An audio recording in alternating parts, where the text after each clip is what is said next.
All right, welcome back to the Sports Wrap. As promised, the big man Andy Gresh back for year 13 or 14 or something. I don't know like what that. it is. After I spent so much time with Patrick Little, I drank those years away. Those years were blurred. Yeah, are you kidding me? Then I went to New York for a while. I was blotto the whole time, and then between you and Murphy and Dork Darrow and everybody else, please. I don't want to relive those years. By the way, how's your Dorktacular podcast? It's going well. You and the fair-haired boy. Yeah, do you like it? I've never heard it. Thanks I'm a just lot for trying to give you supporting a the plug. team. Thanks for supporting the team. Yeah, you should start airing it on your radio show. Oh, yeah, that'd be great. Some guy who dyes his hair blonde, drinking Natty Light up at Bryant, and you slamming souvlaki before you go in to do yours. Greek Festival's this weekend in Cranston. Are you going? I gotta work. I'm broke. Are you kidding me? Broke. That's why I gotta work. You do. You have 10 I got a jobs. wife and kids. Yes, exactly. All right. Usain Bolt's my cousin.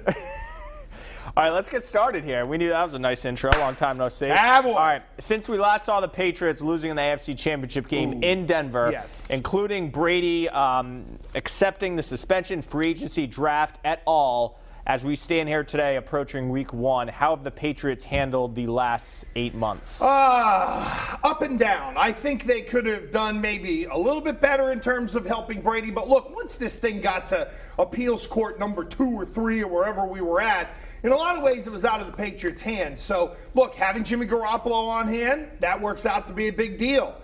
In terms of putting together the roster, it's very interesting what they've done. They've traded away some guys who we know they weren't going to pay, Chandler Jones being one of them, and they've acquired a bunch of guys that are in the final year of their rookie contracts. So guys like Marcavius Bingo, Jonathan Cooper, people like that, they're singing for their supper this year. So they've got a couple of guys where they're dangling the carrot in front of the donkey like a dirt farmer. And then there are some guys that are out there that are just looking for their big payday, like Collins and Hightower. So it's a very interesting group in how they put it together. And I'll admit, they kept more fat bodies in the middle on defense than I thought they would. Were you referring to yourself when you... Dude, listen, I'm in like summer mode. I'm in between jackets. I don't know exactly where I'm at right now.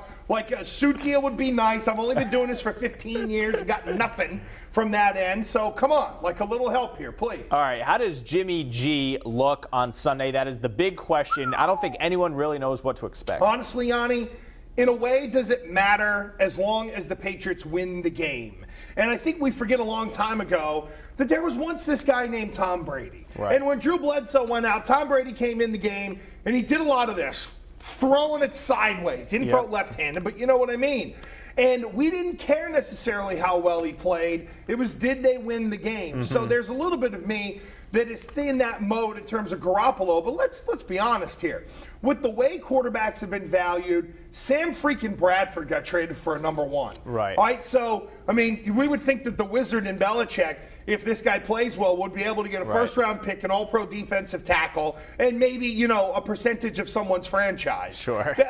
But if Garoppolo plays well, then they've got the ability to kind of go down whatever road they want at quarterback, which would probably be get rid of Jimmy G as long as they win the game. He could throw 2 picks and 2 touchdowns. As long as he's good enough for them to win the game, that's really my focus at this point. But look, if he throws 9 touchdowns and 1 interception, Belichick's going to be salivating, licking his chops, waiting to trade him. Do you think ultimately these 4 games will determine Garoppolo's future, whether he's trade bait or stays here long term? Yeah, look, Yanni, I think regardless he's trade bait, it's a matter of what are they really going to get for him. That's, to me, what it comes down to, these 4 games.